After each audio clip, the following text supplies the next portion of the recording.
Hello, it's John Heaton, and this evening I'm going to review, at long last, this double album from the Rolling Stones, Exile on Main Street, released 12th of May 1972. Double album. And if you watch my channel, you'll know that I'm a pretty big fan of double albums, because I think they see bands exploring to a greater degree than they would do on a single album. This is no exception. Follow-up to Sticky Fingers from '71, and the predecessor of Goat's Head Soup from the following year. So, a bit of background. By the way, I lost my original vinyl, so I was hoping it would turn up, and it never did, so I had to purchase this new. I was quite happy to purchase this new 180 gram vinyl, which reproduces the original artwork, apart from the fact that the 12 postcards, which were originally included as a sheet, with perforated postcards, that is missing. That was actually never in my original copy, so I think that might have just been in the first pressings or something. I'm going to try and pick a copy of it up with the postcards at some stage, but I don't believe I've ever seen it. Or maybe it was more common in the US or something. Maybe you guys out there can tell me. But what I like about the packaging here, several things actually, is the handwritten notes which tell you more information about who plays on which track.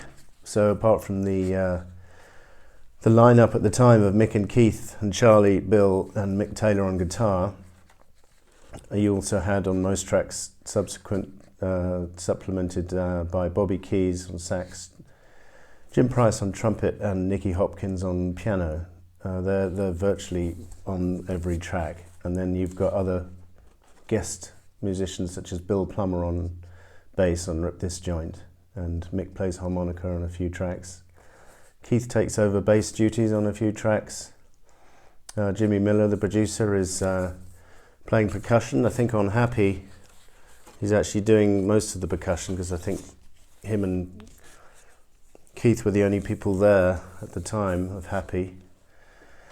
Yeah, on Happy it says Keith Richards lead vocal bass, Jimmy Miller drums, Bobby Keys percussion. So that's quite interesting. Billy Preston turns up on Shine a Light, and Clyde E. King is on backing vocals on quite a few tracks. Ian Stewart on piano, The Sixth Stone. I've mentioned most people. Dr. John turns up on backing vocals on Let It Loose, he's credited for, but not credited for keyboards, although I think he might have had a hand there as well. So this album was recorded in a place called Nelcote in France, or Nelcote, a mansion in the south of France, in the village of, I did write it down, something on the sea, near Nice. But basically the Rolling Stones were tax exiles, so they were paying too much tax at the time, and they decided to up and leave, and so they all went to the south of France. And this period was also combined with a period of pretty heavy drug use, particularly from Keith, who was in the middle of a pretty strong heroin phase. And so by all accounts, even though Keith's house was this Nelcote mansion, he failed to show up for quite a few sessions. And for other reasons, Mick and Bill failed to show up on other occasions, so it was quite rare to have all of the members of the band together. So it was a bit disjointed in terms of sessions from all accounts, and Bill Wyman's book, Stone Alone, does document this period in quite a lot of detail, and he seems quite frustrated by that whole process, turning up and hanging around waiting for the others to arrive, etc. So, and a lot of people have said that Mick was absent, and Keith, this is more Keith's album, but I would say Mick's vocals are absolutely essential to this album, even though they are slightly buried in the mix, it has to be said. So these are the musician credits, and the sleeve is a mixture of kind of circus pictures, including this picture here of Three Ball Charlie, which was made larger on the CD reissue here from 2010. He was a sideshow artist in Nebraska who was able to hold a tennis ball, a golf ball and a billiard ball in his mouth at the same time. Probably wouldn't get away with showing this picture these days. It would be judged politically incorrect or something, but I think it's just a bloody funny picture myself. So this is the CD reissue from 2010, which came with several bonus tracks and a nice booklet. So this picture of Keith and Nicky Hopkins in the studio there. Picture of Charlie at the piano, almost asleep. And good pictures throughout. Mick and Keith there. And then maybe this picture sums up a bit of the session, people lying on the floor and stuff. Also, if you're interested in this period of Stones history, this DVD is a kind of documentary of that period with interviews from the main players, and gives you a taste of what it was like recording this album down there in the south of France with all the drink and drugs and food you could wish for, or not wish for. What else? This book on Helter Skelter, published by Helter Skelter, it's a reproduction of Robert Greenfield's book of the 72 tour, because what they did is they went on tour more or less immediately after this album. And although strangely they didn't feature many of the tracks on that tour, I think Tumbling Dice, Happy and All Down the Line were featured, but other than that, a few songs were tried once and then abandoned. So this album is a little bit, it's a bit strange because it's very well regarded by the critics now, but there's no sort of blockbuster hit singles off it. So in the same way that, in contrast to Let It Bleed, which leads off with Give Me Shelter, which is one of the old-time Stones classics. And then Sticky Fingers leads off with Brown Sugar, similar all-time classic. This album doesn't really have any kind of songs which stand out, but there are several very strong numbers, and they complement each other. And Mick Jagger has said, it's not my favourite album, but it does have a kind of feel when you hear it all together. And I think that's true. And people maybe complained about the muddy production and the lazy guitar work, but I think it works to its benefit when it's heard as a piece, and it's not that badly produced or anything. It's not like a bootleg or anything. Especially on the remastered version, you can hear the instruments pretty clearly, and there's some great harmonies between Mick and Keith on this album, probably at their peak in that respect. What else can I say? Robert Christgau or Christgau described this work as a fagged out masterpiece and said that it was barely afloat in its own drudgery. It rocks with extra power and concentration as a result. Whereas another critic, Steve Tyler, said, frankly, I'm undecided. It's a muddy album, an ill-defined mix of sliding guitars, thudding bass and cash register piano jangles, which seems suffused with contempt for the listener, an impression strengthened by the cover with its gloomy collage, etc. That wasn't a very positive comment. I think later on people regarded this, with retrospect, as one of the Stones' finest efforts, and I would have to agree with that. This gatefold sleeve is rather dominated by pictures of Mick rather than the others, but anyway. So Exile on Main Street, because the album was mixed in LA, and Jagger went out onto Main Street in LA and had his photo taken at midnight, and that appeared on the sleeve. Those pictures appeared on the sleeve, and I suppose it made for a better title than Exile in Nelcot, whatever the place in France was. So that's the reviews. We've mentioned the musicians and the book and the DVD. So I'll now go through the tracks, I guess.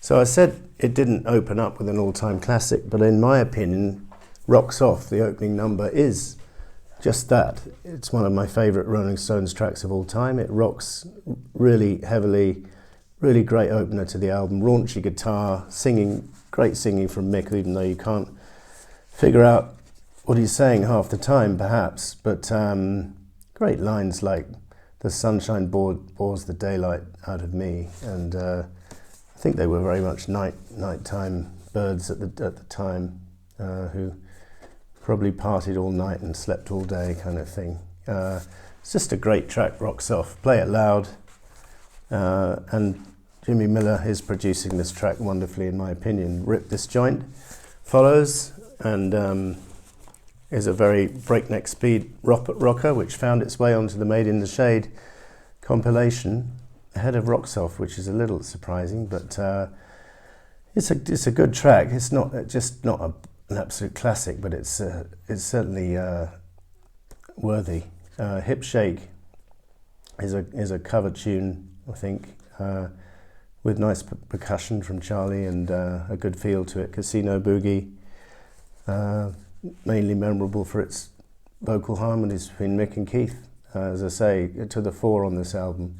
Tumbling Dice closes side one, and just one of my top 10 Stone songs of all time, and they take it at the right tempo on this album version, at a slowish tempo and a chugging tempo, and whereas when they've done it live, they've more often than not played it too fast, in my opinion. But on this studio version, brilliant drumming from Charlie, brilliant harmony vocals from Keith, and the backing vocals as well, which I think were overdubbed in LA, a lot of them, after Mick and Billy Preston had visited a church and were inspired by the singing, so they laid all these vocals on various tracks like Tumbling Dice and Let It Loose, to great effect. I think the production is brilliant, and the drum intro at the end, as before the coda of the song from Charlie, is just first rate. Love it. Sweet Virginia opens side 2, and one of their most successful country efforts in their career. You know, Faraway Eyes was great from Some Girls, but when they first started doing this kind of thing with Country Honk from Let It Bleed, perhaps it was less successful. Here it's just sublime, and it sounds like a mature Stones song, and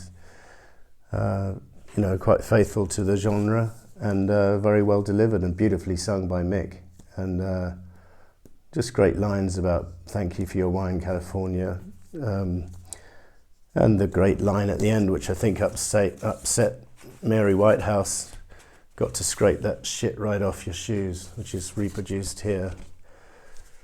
Apparently Mary had a problem with a couple of lines on the album. I guess that was one of them. I didn't actually look up which one she had a problem with, but she had a problem with most things. By the way, Mick's house, Stargroves, they also did some early demos, I think, for this album. I think it's in Hampshire. In the 70s. So the sessions, I think, first began for this album back in the latter half of 1970. Stargrove's also famously the site for the Doctor Who adventure Pyramids of Mars in 1975. So where have we got to? Torn and Frayed, I think, was one of the new tracks which they laid down in LA, so I read on Wiki. And it's just a lovely track. I don't think lovely is the right word. Gritty. Very rock and roll, this album. Mick Jagger at the time was saying it's good rock and roll, but I'm a bit bored of rock and roll, and I'm more experimental, and I want to do more experimental work. I didn't intend for this album to turn out like it did, kind of thing. So it wasn't very positive about it, but he would have his chance on Goat's Head Soup and It's Only Rock and Roll to explore bits of reggae and other stuff he was interested in.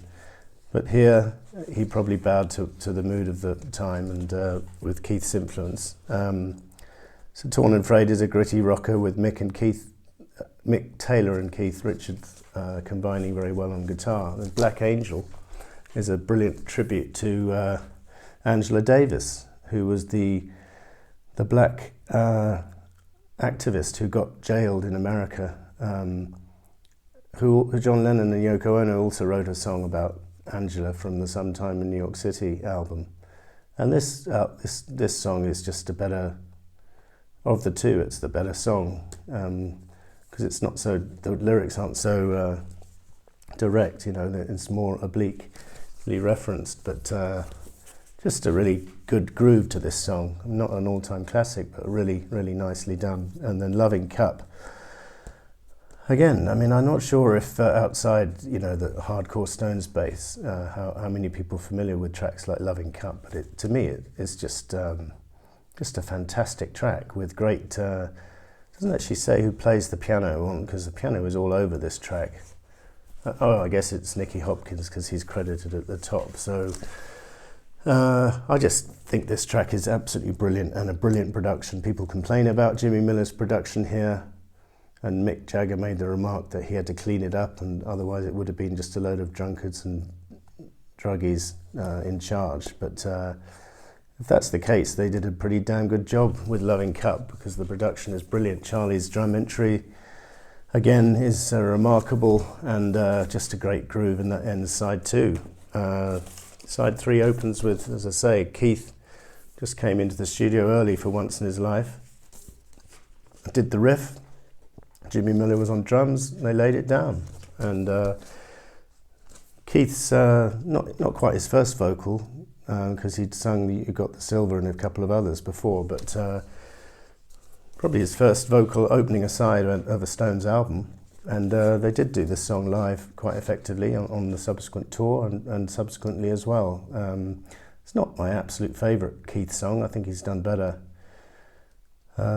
maybe over the years, but it's up there. It's pretty decent. Turd on the Run is an amusing, faster number. I'm not sure who the lyrics are aimed at, but again, they're quite hard to distinguish because they're buried quite deep in the mix vocals. Ventilator Blues, again, not sure what it's about. Mick Taylor does get a songwriting credit on this one, but it's a very good groove on this track. Just Want to See His Face is interesting lyric subject for the Stones, reproduced here. Don't want to talk about Jesus, just want to see his face. Not the kind of subject matter you would expect from Mick and Keith. More kind of a George Harrison type lyric. Really want to see you, Lord, and all that. But it's a filler track if you insist on that word, but it's nothing wrong with it, and very nice percussion from Jimmy Miller. Mick Taylor's on bass here with Bill Plummer as well, I think. So it's credited, although Bill Wyman says he is on bass more often than he's credited here. He's on record as saying that, so I'll just point that out. Let It Loose closes side three wonderfully with just Mick Jagger's brilliant ballad vocal, and it builds and it builds, and then you've got what seems like a whole army of people on backing vocals, including Clyde King and Dr. John, overdubbed in LA, as I understand it. Side four, perhaps slightly the weakest of the four sides, but some good stuff on it all down the line. Was a concert favourite. It's kind of a run-of-the-mill Stones rocker, nothing too special, but decent all the same. A bit similar to Silver Train from the subsequent album. It's good. It's just not absolutely brilliant, in my opinion. Stop Breaking Down is a very, very well put together song, very good musicianship, and with a jerky type beat. Shine a Light is trying out some gospel stuff with Billy Preston on organ to great effect. Again, the backing vocals, very gospel-esque and very effective. Soul Survivor is your chugging Stones rocker, which they do so well, and perhaps this is probably the best example of that, because they've done it a few times more recently, which has been more repetition of the same. But back in '72, this track was a very strong closer to the album, and the demo on here has Keith trying to handle the lead vocals. That's quite interesting. So on the whole, this album is probably my favourite album alongside Sticky Fingers from the Rolling Stones, those two, and Some Girls being a close number three. Not everyone loves it. It's perhaps you know, and it's an acquired taste. You don't get into it immediately, and it has to grow on you. But once, if you put it on loud, and maybe if you play it in the dark or something, it's even more effective. So thanks for watching, and I'll see you next time.